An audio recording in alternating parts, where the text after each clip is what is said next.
Mas assim, eu acho que o presidente foi muito feliz. E tem gerado muito conflito, né, nessas questões. Acho que guerra não chega, né? Eu acho que não. Acho que guerra acho que não chega para tudo. Não é para. Ainda não é para tudo isso. Não, mesmo porque o Brasil não aguentaria uma guerra com Israel, né, cara?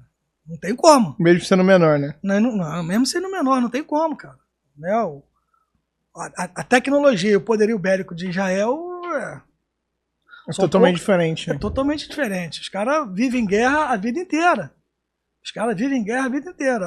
Com esses militares nossos, das Forças Armadas que nós temos aqui, cara, só se for guerra de curta distância. Não, só se for guerra de rolo e pincel para pintar o meio-fio. Mas essa questão de uma guerra entre Brasil e Israel se tornaria ainda mais complicada pelos aliados, né, que Israel tem em relação... Exatamente. Que no atual cenário que nós temos, que também são aliados nossos, mas acredito que eles não ficariam do nosso lado por questões políticas. Com certeza, assim, a gente precisa entender, né, o que acontece em Israel, e aí muitas pessoas não acreditam nisso, né, mas o conflito de Israel e Palestina, né, ou seja, judeus e muçulmanos, é um conflito bíblico.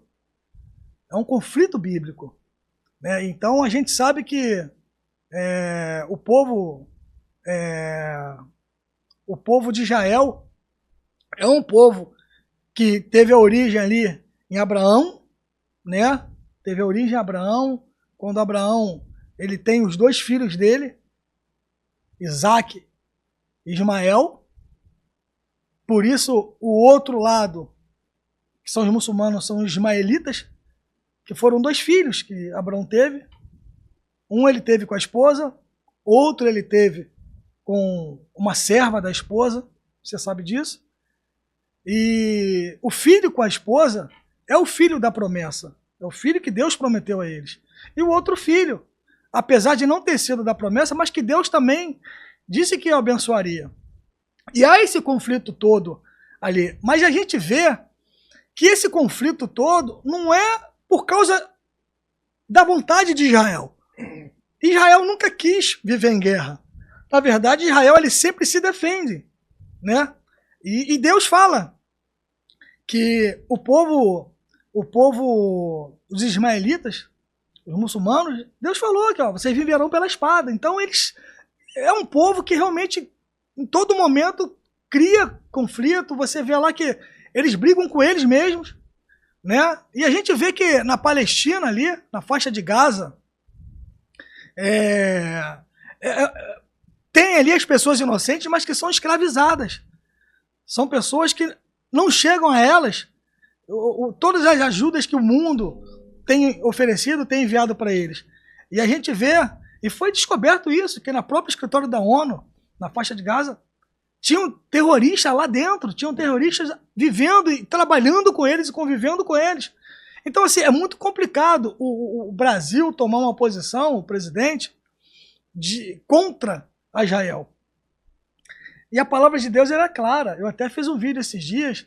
A palavra de Deus diz que Deus abençoaria ou abençoará todos que abençoarem Israel.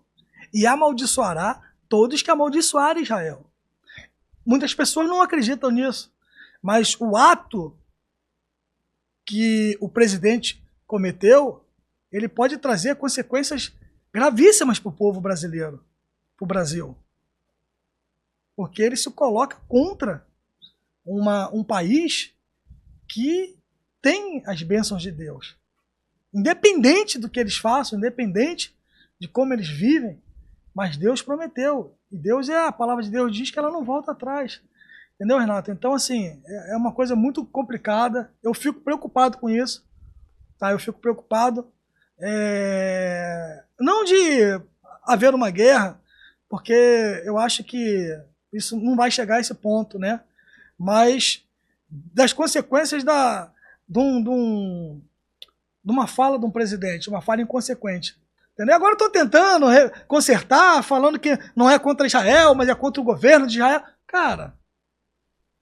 esse ponto aí dele consertar eu não cheguei a ver, não. Eu vi já do Cabral falando isso. Mas o Cabral tá indo na linha dessa ideia que, de repente, alguns conselheiros deram. Olha, presidente, o senhor não falou contra Israel, tá? O senhor tá falando contra o primeiro-ministro. Cara, todo mundo viu, todo mundo ouviu ele falando, ele falou Israel. E ele compara Israel, e que isso é muito grave, Renato, ele compara Israel aos nazistas, cara. Cara, ele compara Israel aos nazistas. Então, assim, olha que coisa grave. Ele compara Israel a um grupo militar que exterminou mais de 6 milhões de pessoas inocentes. Porque não havia guerra ali. Foi puro extermínio. Cara, Israel não está perseguindo ninguém gratuitamente. Não, ele está se defendendo.